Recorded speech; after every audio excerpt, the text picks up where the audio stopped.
Hey, how are y'all doing today? Good. That's awesome. Well, my name is Luke, and I'm super excited to talk to you about my etymology essay. And normally, y'all would be here and y'all would be cheering because you're so excited to hear what I have to say about my college essay. Now, hopefully, what my college essay is about is going to get you more excited. I knew it was for me. And my college essay is about the word dope. And you're probably sitting there like, oh man, he probably couldn't think of a word longer than 4 letters, or that's just the word he uses the most because, you know. But anyways, besides the point, the word dope is a lot more interesting than I thought it was going to be. And actually, the word dope has nothing to do with dopamine, not at all. But the more I researched it, I discovered that it had a lot more different definitions than I originally thought it had, which made it so much more interesting. Now, what we're going to do is we're going to actually hover on this word interesting right here. Now, I want you to keep this in mind as I'm going throughout this entire rest of the speech talking about the word dope. But before we get into that, I wanted to tell you a little bit about myself. My name is Luke, like I said earlier, and I'm a first-year UTSA student here. And super exciting about that. I've had a lot of fun. I've learned a lot of stuff. But I am a bio major, and I was sitting there, and I was like, yes, I want to take a bio class. And I do realize that I was basically signing and dating my own coffin. But so far, I've really liked it, and it's been really good. And I'm actually taking all my classes online. I've been staying at home, doing online classes. It's been great, right here in Cedar Park, Texas. And I used to go to Vista Ridge, so go Rangers. That's where I graduated from. And I played baseball there. Sadly, I wasn't good enough to continue on, even though I would have loved to. But that's exactly why I'm here talking to you about the word dope. Now, where does the word dope start? Now, we're going to start here in the early 1800s. This is where the term was first used. Now, back then, people weren't dressed like this. They were actually dressed up in this, right over here. The tailcoat and the top hat. And people weren't going around saying, oh, hey, like, dope top hat. Like, they weren't using it the same that we were. It's actually a lot different. But before I tell you how they used it first, I have this sitting right here. And hopefully it's piqued your interest.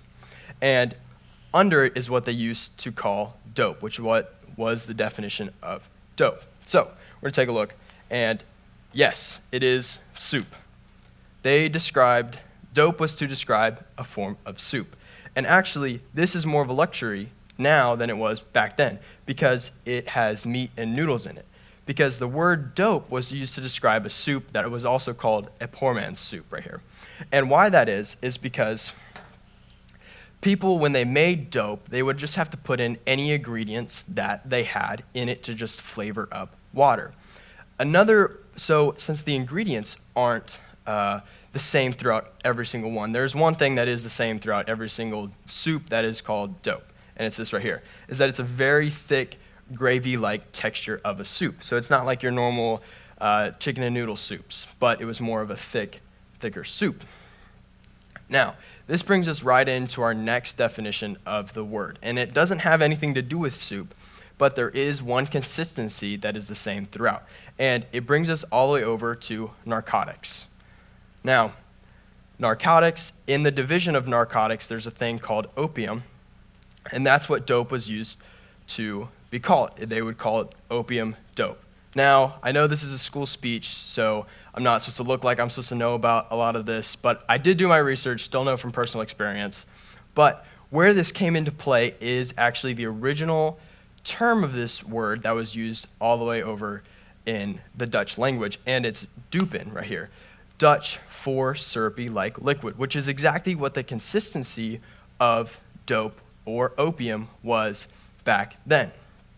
Again, another consistency is sometimes when you make opium cheaper, it has different ingredients that aren't in the pure form, as you would say.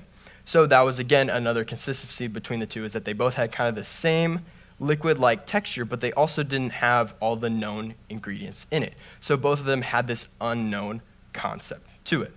Now, the next 3 definitions that I'm going to talk about have nothing to do with soup or have to do with opium. Actually, it has more to do with opium than it does with soup. And the next definition is actually insider information. Now, you might say, where does insider information come from? and it actually comes from the horse racing. So back when horse racing was relevant, people would go around and ask, hey, which horse is doped? Basically, when a horse was given opium, they would run faster, so they would more than likely win the race. And they would actually bet on these horses as to who would win. So it slowly became more of which horse is going to win as opposed to which one's actually on opium. So when you're betting, obviously you want to know which one's going to win because then you can win a lot of money. So the insider information became which horse was on opium, but not actually opium, just the insider information as to which horse was actually going to win. Now, that had a consistency with opium exactly, and this next one has another consistency with it, and it's lacking intelligence. And this is actually, you've probably seen this a lot from the Snow White movie from Disney. There was a dwarf called Dopey, and that's actually a direct correlation with the lacking intelligence of this like sleepy type idea. And when somebody uses opium, they become high, right? And that means they can't make proper decisions that benefit them or are good, which makes it illegal, right? But often people reference lacking intelligence from an inability to make proper decisions. And that's, again, where the lacking intelligence came from, the opium straight source. Now, the next definition is what we use and what I use and what most of the people around my age use it most for. And it's used to describe something that turned out to be amazing but wasn't expected to be. Which means if you had something, let's say, soup for instance, and you didn't expect it to be good, but then it happened to be good, you're like, oh, that's dope. Now, we described it to describe something cool. That could have just come from the feeling of taking opium. Feeling of taking opium was a good feeling, so you would describe something as dope. Now, we don't know this for sure, but it could have also been a crossover between the word actually dopamine, which I said it wasn't from the beginning, and it's not actually, but there could have been a crossover between the two, where dopium is actually the happy hormone that people associate with a good feeling, and that could have, again, played into this good aspect that you would use to describe dope. So, now that we're nearing the end of the talk, I want to circle all the way back to the word interesting right up here. Like I said from the beginning, it was interesting. This is what is laced in between every single definition of the word. And if we can actually go to the unknown element part of it, that is the next part that basically go hand in hand with the interesting aspect. So, like with the soup, we didn't know all of the ingredients that were in it. Same went with the opium. And with the insider information, it was interesting because not everybody knew it, right? That makes it insider information. So it was an unknown element that made it so worthy of the word dope. And then again, with the definition of lacking intelligence, you could have said, oh, that's interesting, in a polite way of saying that person is making a quote-unquote dumb decision. Again, comes into the unknown element of why they're making that decision, because they're on opium or they're doped up. And then the last definition is being cool. It was something that was unexpected, which came with the unknown element that it was unexpected to be good, but then it happened to be good. For example, if you're a student here at UTSA watching this, you wouldn't want to take a class that you took last year. You would have no interest in it because there's no unknown information. You already know it all, hopefully.